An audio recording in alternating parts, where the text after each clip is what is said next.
Do not attempt to adjust your computer. There is nothing wrong. We have taken control as to bring you this special show. The Mothership flies one more time through cyberspace. I am your host, one of your co-hosts, Dobie Maxwell, also known as the King of Uranus. To my right, to your left, Greg DeGuire, the super geek, and I mean that in the most respectful kind of ways. He is like the $6 million man. He is full of new body parts, and now he has a new vehicle, brother.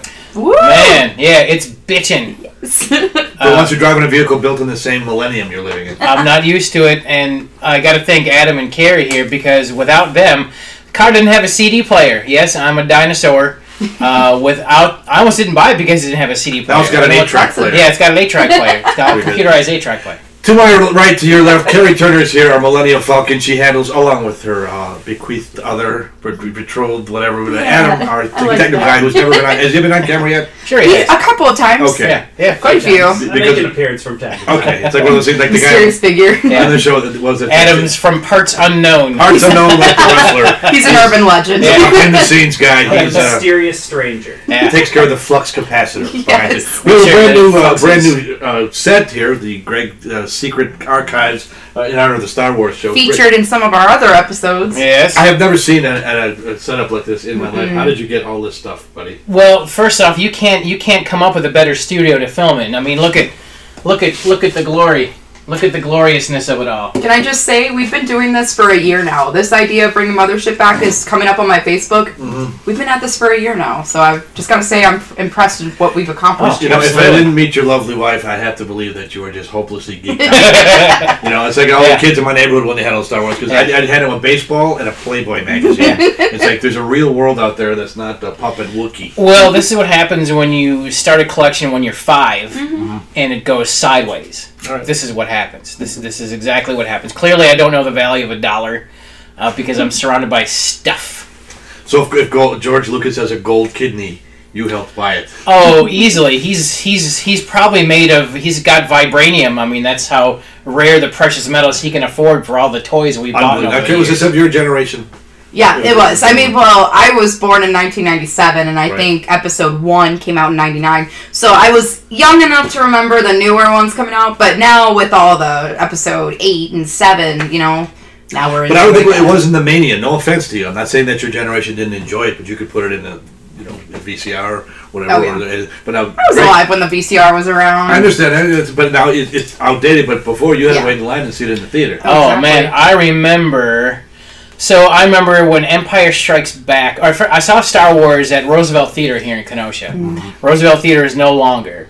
But then I saw my Aunt Adele, who recently passed away. She took my brother and I to go see it. I don't remember too much, but I remember my parents took us up to Milwaukee to see The Empire Strikes Back.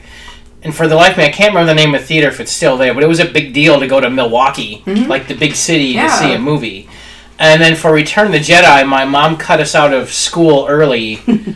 I want to say we were both in grade school at the time. We both went to Grevenow Elementary, which was at the time was called Sunnyside Elementary. So we got pulled out of class early to catch an early show of Return of the Jedi. So yeah, that's a long time ago. That's cool. We're seeing the new Star Wars a week from today. We're seeing it the day it comes out. So we're excited. I don't have my tickets yet. I didn't get my tickets early the last time because I got a goofy work schedule. I never know when I'm going to be working, so I kind of played that by ear. And as it turns out, the day that it came, I waited for the Monday, so I let the weekend go. I'm not even going to try to touch it. No. So then that Monday, I went in the Monday night, and then the place was empty. There was nobody there. It was like 10 of us, cool. and lo and behold, I get in line. I get to the theater. And my brother now lives in Chicago. I rarely ever see him. So I get to Tinseltown, and I get popcorn, I get a soda, and look in line, and there's my brother just sitting there. And I just started shouting, nerd, nerd, nerd, nerd, nerd. That was kind of funny, because I had no clue he was going to be there. I had no idea. Right. But I didn't know how crowded or what was going to happen. And it turns out it was fine. You wait a day or two after the mad dash, and then you can get in just fine. Exactly. What is the attraction of this movie that makes it obsessive to so many people? I mean, not the franchise, not the movie. Just the whole thing in general. After all that I've collected, I got to tell you, I don't have a clear answer for that. Yeah. I think it's just the attraction of the classic good versus evil, but done super cool with ships and costumes and lasers and. Yeah. I mean, it's just cool. as a kid, I thought it was really just cool. But I was attracted to stormtroopers for whatever reason. I don't know why. I just thought the uniformity... Sexually? No, easy. Okay. Now, the uniformity, just the army dressed the same way for whatever reason. I don't know why. And you probably can't see it, but there's a whole shelf of stormtroopers. There's people out there called army builders. That's a small army by comparison. I've seen some people's collections. They have over 1,000 stormtrooper action figures all lined up like dominoes. Yeah. And that is awesome. I'll never get that far. You got a good 100 right I got there, a good too. way. I've never counted, but I've got them lined up. So I've got my clones on one side, Imperial troops in the middle, and then First Order on the other side. So you can see the evolution of the stormtrooper character. I gotta say, for your generation, though, it was a very original story, though, Sure it for was, yeah. sci-fi. Yep. So to get everyone involved in all these new characters and try to figure out who everyone is, I don't know how to explain that, but it's fascinating. Yeah, I was drawn a lot to, as a kid, I always grew up with humor. Grandpa was the king of puns. That's where I got that from. Dad was no better. So I really enjoyed, I guess, the comedy stylings of C-3PO and R2-D2. So as a kid, that's probably what drew me to it first, was those stupid robots. And they have a little bit of everything, too, like the humor, but then the dramatic side to it. Love story. Yeah, love story. Adventure, fighting, you know. Yeah. It has everything. It was a swashbuckler, is what it was. It was your Saturday afternoon swashbuckling Buck Rogers type of situation. Yeah. I don't know, I guess I was 14 when the first one came out. And I remember... I didn't see it right away because people, you couldn't help but hear about it. It was everywhere. Right. It made pop culture, and that's something for a movie to become pop culture. Mad Magazine was making fun of it. Johnny Carson was talking about it. Things like that. That was pop culture. And I went to see it after a while, and I thought, boy, it's kind of neat. It's okay. And then immediately, 5 minutes after I left the theater, I didn't think about it anymore. Yeah. But there were kids all over the neighborhood that were going as Darth Vader for Halloween. Struck a chord. I never would. I didn't hate it. Right. But it's not everyone's cup of tea, and you can't force anyone on it. I know friends like that, too. I just want to know what it was. I mean, I wanted to like, I did, but it wasn't right, let's get that pinpoint why. Yeah. I was drawn that Darth Vader and Obi-Wan had one point in time knew each other. That always stuck in my craw, too. I never could understand. They said they were pals, and now one of them's going to kill each other. That's pretty deep. Like, where did that come from? So there was a lot of stories in the original Star Wars that were never fully answered, never gone around to. Even Luke's best buddy Big, so Luke had a backstory. Like, everybody seemingly had a backstory, but you didn't see any of that. So that's when the toys come out, and clearly I got a bunch of them, so you can make up your own stuff. Like, I know my brother and I used to have backstories that would lead into Star Wars. Yeah. Play with your toys. Oh, what happened before that scene? Let's figure out what would happen before that scene. Stuff like that. But now it's popular nowadays. Kids and toys. That's what you did. It's popular nowadays Baseball. in the comics. Yeah. I liked baseball too. I went to a lot of Brewers games as a kid. County Stadium. I went to a lot of games as County Stadium. But other kids had a glove. You had a lightsaber. No, I had a glove. I played softball as a kid. I mean, we definitely played outdoors. Yes, but I know it's hard to really answer that when it becomes clearly a significant part of what I like. I don't know. Going with that, especially with the backstories now, everybody has their own interpretation of what happened in the Star Wars universe. So all the comics nowadays seems to be what the backstory was. What happens between the movies? What happens to things you can't see? Sure it is. We missed it. There was a guy that came to Parkside this past week that linked movies 7 and 8, and he was here in town. Oh, he was one of the authors. Now, for the life, I can't remember the fella's name. Yeah, It was I don't know. Ken Liu. Ken Liu. What was he Which would have been cool to see, but I don't know. I don't remember what books he wrote, but I've got a few of the books that lead in to The Force Awakens. Like immediately what happened after Return of the Jedi. There's a set of books that came out that kind of try to explain where Supreme Leader Snoke came from, the new baddest bad guy.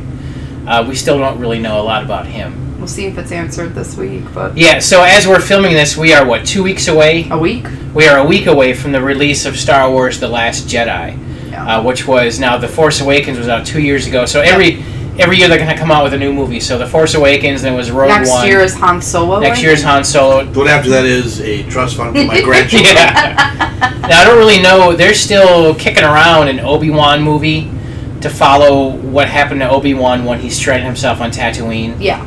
Or I'd like to see him pass through time. Maybe show him as a kid, have him remember things that lead into things, and watch him grow old, and then, that would be a good one. The movie ends when he finds Luke. I think that'd be cool. That'd be a good one. That'd be good. I'd buy that comic right now. Right.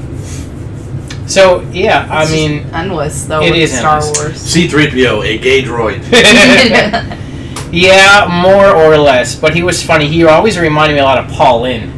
You know who that is? Of course I know. I know who that is. I've been around the block a few times. So he would have been the voice of Paul Lynde could have been the voice of C-3PO, but I remember him, the Charlotte's Web cartoon. He was the voice of Templeton the Rat. Really? That was one of my favorite that was a cartoons. long time ago. I mean, there's been a lot of versions of Charlotte's Web, but when I was a kid, it was a newer cartoon in the late 70s. Yeah, and he did the voice of Templeton the Rat. We watched that in elementary school, like that version. And then I remember seeing him on reruns of older television, and I always thought he sounded a lot like C-3PO. So because of that, I followed the career of Paul Lynde. I mean, but without Star Wars, you wouldn't have a lot. You wouldn't have the Aliens movies. You wouldn't have the Black Hole, of which we watched. There was a lot of sci-fi movies that came out.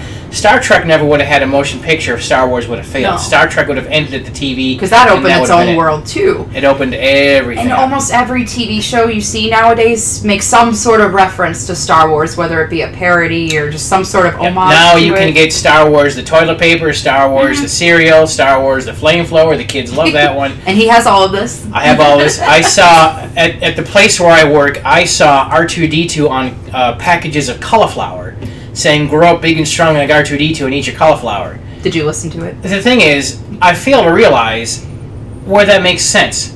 R2-D2 is a robot now, isn't he? He doesn't have to eat cauliflower.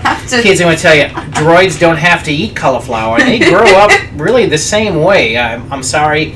I'm not saying don't eat cauliflower. I'm saying is you shouldn't have to listen to R2-D2 to eat cauliflower. I mean...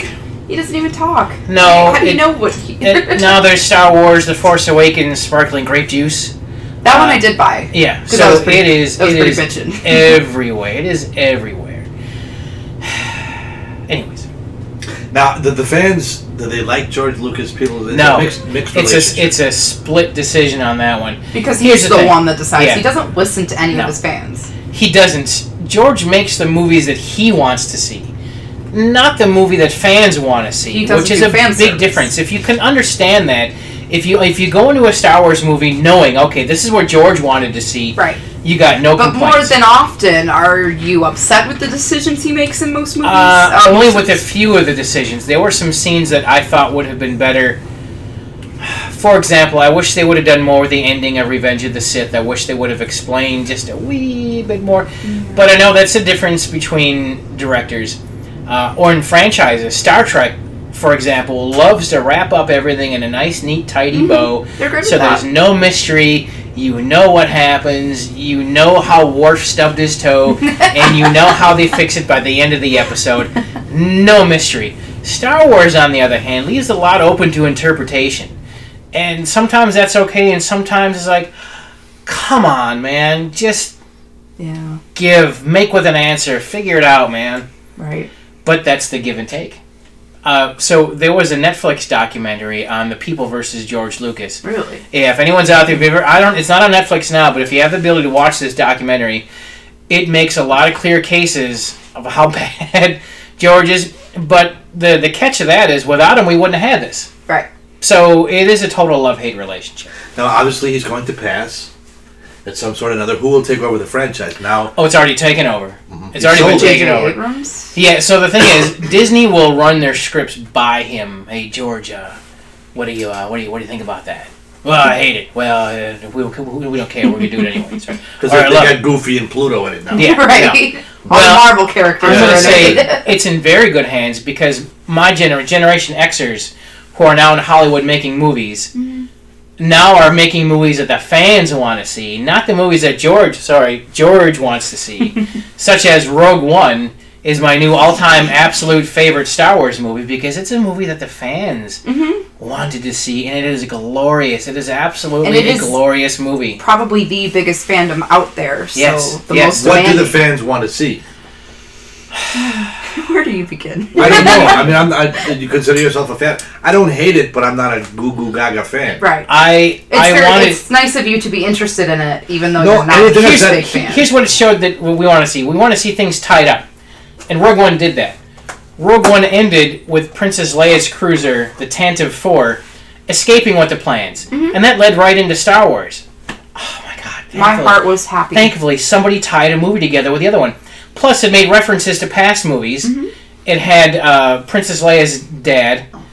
It was all right. It was all right there. That's why it's his favorite movie. Yeah, and it showed the crawler for Star Wars as the Rebels had just won their first space battle. We saw it.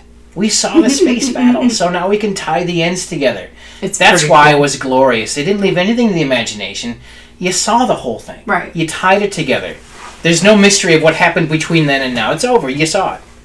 I have to say, as a comedian, it is good for me to be up on pop culture. Right. So when a big movie, use it now. When a big movie comes out, like in Star Wars or Harry Potter or something that's such a big franchise, I try to go see the movie, even if I'm not a fan, just because I want to see what the public is. See what the big like Jar Jar Binks was the big deal. That was big when it came out. Adam was just telling me that Jar Jar Binks is apparently based off of Weird Al because him and George Lucas were best friends. That doesn't surprise me. So I see it.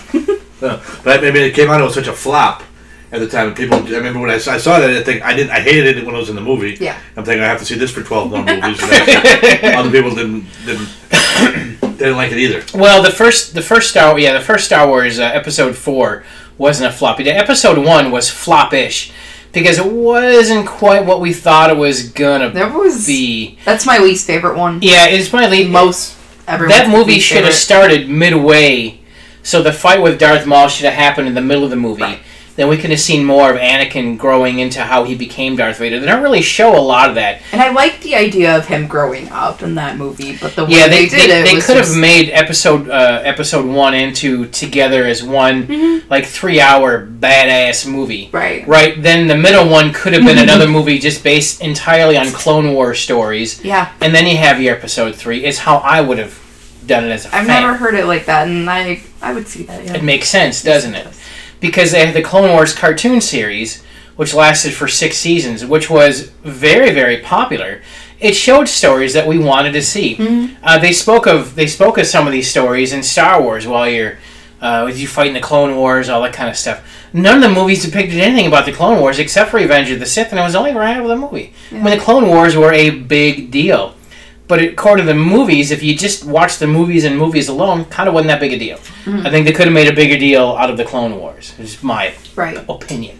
Which is cool that they had the series to bridge it, but not everybody's going to go and watch it, so they're left out of the dark. You know what I mean? Because more people want to see fighting in Star Wars movies because they make it look so cool. They probably don't care for the medium, too. They think it's more of a kid's show over anything else. Yeah, because it's a cartoon, it gets poo-pooed on a lot. Yeah, and that's not the case for anything. Now, aspects of the cartoons made it into Rogue One. Mm-hmm. The animated series Rebels, you had the ghost ship was shown, the droid chopper was shown. So they made the cartoons now part of the real deal because they're in the movie. Mm-hmm. And then, what else did it referenced? Now the name of the character escapes me. The guy with the metal legs. Adam, who had metal legs in Rogue One. I just watched it, and for the life of me, I can't remember his name. Look up, check out here. We got fast phones here. We're going to find this out. No. For as wacky as my brain is, for everything I can remember, there's always one thing that slips right through the cracks. For the past 5 minutes, here's what I've been hearing in my mind. Blah, blah, the Peanuts characters. Charlie Brown's teacher. Saw Gerrera, thank you. Saw Gerrera. That's it. I would have guessed that. I think he played third base for the Cubs. I think so too. Back in the 20s. With a name like Saw, Sawbones, yeah. So Saw Gerrera was referenced in the Clone Wars cartoons. He had a 2-part episode, I want to say like season 4, that Anakin and Obi-Wan helped out his home planet from the droids and stuff. So. He knows what you're talking about. Yeah, okay. It's a good series. It was a good series. I want to watch it. So now with the new movie, there's all kind of new questions that have to be answered. Right. Where did Rey come from? Who is Snoke? Who or what is Snoke? There are theories abound about who or what Snoke Will Luke and is. Leia have a reunion? You know, There's a lot of questions, and I haven't She's really. dead, so they have to film her. Well, they're this movie they did film her. The last movie Yes. they will not have her in Yeah, it because no. they don't want to put a bad reputation on her by making her CGI through the whole thing or whatever her thing was supposed to be in the third movie. I'm sure they're going to reference her, or maybe they got some, but I don't think it was too early in them. I don't think they had enough to get anything down for the third film. No. So I'm not exactly sure how they're going to handle it or what they're going to do. But the previews make it look as if Kylo Ren kills her, too. But that could just be tricky editing. I mean, that happens a lot with previews in trailers for films. It's always like a sleight of hand kind of thing. You think you're seeing one thing, and you see it in the film, it's like, oh, that's how that's not how I thought it was going to be. Yeah, that's how tricky. most of it is right now. Because we were just talking the other day, like one of the ads had like Rey as the light side on one side and then a dark side on the other. But they always, since she's with Luke right now, that's canon. Is she? I don't know. It was always the thing where Luke was going to go to the dark side, but nobody knows if that's going to happen in this I actually movie. have Dark Side Luke as an action figure in Expanded Universe. He's standing right over there. Yeah. So I have him. Yet there are a lot of Expanded Universe He has a figures. crotchless tunic. Is that this one? That's the one. No, it's the one on the right. Further to the right. That's the one. It's pretty cool. That's the fellow right there. That is Dark Side Luke Expanded Is that Universe a action laser figure. That is a blaster. blaster? Now that was taken from Very cool. It was Heir to the Empire. It was the first. It was the first series of books written after Return of the Jedi, where Luke come across a Jedi Master who tried to make clones of Emperor Palpatine, of which I have Emperor Palpatine clone action figure hanging around here somewhere. Of course you do. He's up on the wall over there. He's over there. Yeah. You have every Ewok by number. I actually don't have any He's right Ewoks. here. Clone Emperor? Yep. Oh no. No, he's further down in that line though. He's I see him right there. Do you have Bozo the clone? I don't have Bozo the clone. I don't have Cookie the clone. Yep, my- Adam's pointing to him right there. Cookie the I'd buy You that. can't see Right. Adam. I would, yeah. Perfect for TV, Adam. Adam is Points. he's in a loincloth and a cotton. Adam is Frog neck. dressed. Yeah. He's dressed as an Ewok right now. It's a reverse mohawk. Yep, So no. it works. So, I mean, Star Wars is a lot of fun. I guess It brings people together too. Sure. Whoever's a big fan of Do you it. think that George Lucas or the powers that be sitting down to write this movie thought we are going to have a marketing masterpiece and we're going to have 27 different offshoots? Do you think there was even an idea for a sequel? Originally, no. Not when he wrote Star Wars. He never thought it would work. I mean, he alone thought it would work. The studio bailed on him at least once. It was Peter Ladd who shot the idea down, and it was Ladd Jr., the son, who took over the studio and eventually gave the project a go. And they gave the number 4 a first movie that kind of tied itself together, anyways, not knowing if it would get a sequel or not. Yeah, but immediately the movie was a literal overnight success. It was a big hit, yes. Yeah. So once they saw what it was doing and where it was going, George was like, okay, well now I can tell further stories and tell of the story that I want to tell, because he knew with the success of the first one, even if the second one was a flop, he was assured to get a third one just to finish up what he was doing. Which is impressive because no one else had done And that he did it before. alone. I mean, Star Wars in and of itself is an independent film. He only needed 20th Century Fox for distribution. Yep. If he never would have needed them, he did it without the studio. And he was smart enough to sell the rights for action figures to Kenner, and he alone, Lucasfilm was the only studio that got the benefits from the toys. So due to high toy sales, that's how he got funding for lots of other stuff. Right. So, I mean, he's an idiot, but I guess he's a smarter than thou idiot. Yeah. Coming next week, Mothership action figures. We have a That's a great Kung Fu idea. Grip Greg Yeah. and a live action figure Carrie with a I like glowing it. hair, colorable hair. Right. Interchangeable hair, yeah. King of Uranus, you bend me over, I'm a pencil sharpener. Crank his arm. That's what I was thinking, but I won't. Yeah, We'll have it that way. We'll have it that way. Yeah. That's a kids. That's a family. That is friendly it too. So you told me that supposedly that nobody else wanted it. He wanted to do toys, and the theater said, or the studio said, just you could have it all. Yeah, because they didn't think it would go anywhere. At that time, there was no such thing as a toy line for movies. This was the first of its kind. Nobody had ever done that before. So he thought it'd be a great way to have extra income. I mean, if it worked out. But the brilliant part of it is that they sold the toys before the toys were made. So what it was an ad. So you send in your name and address for this ad, and what they did is they sent you a kit. it was a starter kit with not even a figure, but it was a stand and a background. And as soon as the figures are made, they'll send you the figures in the mail because they're not even made yet. So they had hundreds of thousands of pre-ordered figures that weren't even made yet. But the money was there to make it, so the profit was already right. Made your money already. Of which I have most of the original figures. I was going to say, are right those over the there. ones then? There's lots of stuff stacked on top of them. Otherwise, I'd bring them. Well, maybe I have to find a way to. Well, we have them in episode 2. Yeah, we've already put a link in the description, and you yeah. can go see them for yourself. Yeah, for those of you who want to see the entirety contents of my basement, check the behind the scenes Mothership Behind episodes. the curtains. It's all there. Go to Geek Weenie at Geek Weenie Loser. Nerd. Website? Huh? So don't go to my website. Oh, sorry. Nerd. It's already taken. Nerd.org is already been net. taken, yeah. Yeah, Nerd.gov has been taken already. Weeb.geek. like, there's only one government definition for nerd, and it's you. You Google it and the picture comes up. That's what happens. Well, now look at even, Eminem's got, behind the camera, there's a Darth Vader with an Eminem dressed as the Darth Vader on a poster, Yeah. which is hilarious. That's pretty nerdy. I've got an Eminem Emperor tree ornament sitting right there. Eminem the candy or Eminem the rapper? Eminem the candy. Both. And here we have a brand new action figure from The Force Awakens. Ooh. That's cool. That is an Executioner Stormtrooper of the First Order. It's got some kind of new laser beaten stick. How much does that cost retail? That was $14.99, and I was happy to spend every penny That of was it. fun. $14.99, put away for 30 years in an IRA. And I'll have $22.99 in 30 years. Well, About. waste not one.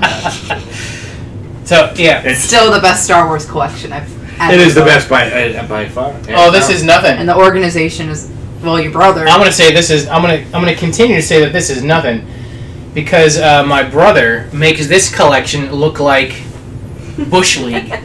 Absolute. Does he have Bush anything League. displayed like this? He moved into a smaller place, so So- he had to store all of his stuff. And he's got enough stuff in storage, I want to say, to fill an 18-wheeler trailer with all of his toys. What he plans on doing with these toys, I have no earthly idea. But it's a lot. He had so many toys, as a matter of fact, he would have, I didn't do that. Ghost sighting. He would have Adam. themed. Is Adam on the other side sneaking Yeah. a peek? He's He would have themed. His creeping. house would be themed. Yeah. So he would have all of his episode 1 toys out. Then 3 months later, he'd change everything to all of his episode 2 toys. Every movie, it was ridiculous. This man That's needs a a lot. playmate, Man. an imaginary friend. I've never seen anything like it. So, I guess that about wraps up our Star Wars episode. Yeah, I think that's it. I think we've There's rambled always on. more. I think we've rambled on enough. You can go hit the geek section Yeah. of our website. May the Force be with you. Enjoy The Force Awakens. All right. Oh, The Last Jedi. Sorry, The Last Jedi. Yes, I'm old. I'm sorry. Let's I'm talk about looking- it after it comes out. I'm interested to see Yeah. how Yeah, they that'll be a good one. keep Yeah. this top spinning. Yeah, because now we're going to be George Lucas, and we're going to leave it open-ended. We can't tie this up in a bow because we haven't seen the movie yet. So once the movie comes out, we've all had a chance to see it. We'll make sure that we don't release any spoilers. We'll never give it do a good long spoilers. while before we talk about it. But I think it'd be talk about worthy because they say this is supposed to be the most well-reviewed Star Wars movie of all time, Really? That's like What the best looking they guy in say. the burn center. or the tallest midget. So we shall see what we shall see. We shall land this mothership. My name is Dobie Maxwell, the King of Uranus. Our Millennial Falcon, Carrie Turner, is right here. Also, Greg DeGuire. How can they get a hold of us, Carrie? Okay, we have our Facebook friend page, which is under Gregory DeGuire, and then we have our Facebook fan page, which is just the Mothership Connection. And don't forget to say hi to our pal Al, the intergalactic pal. Yeah. Until we fly again next time, the mothership is here for you. Thank you for watching.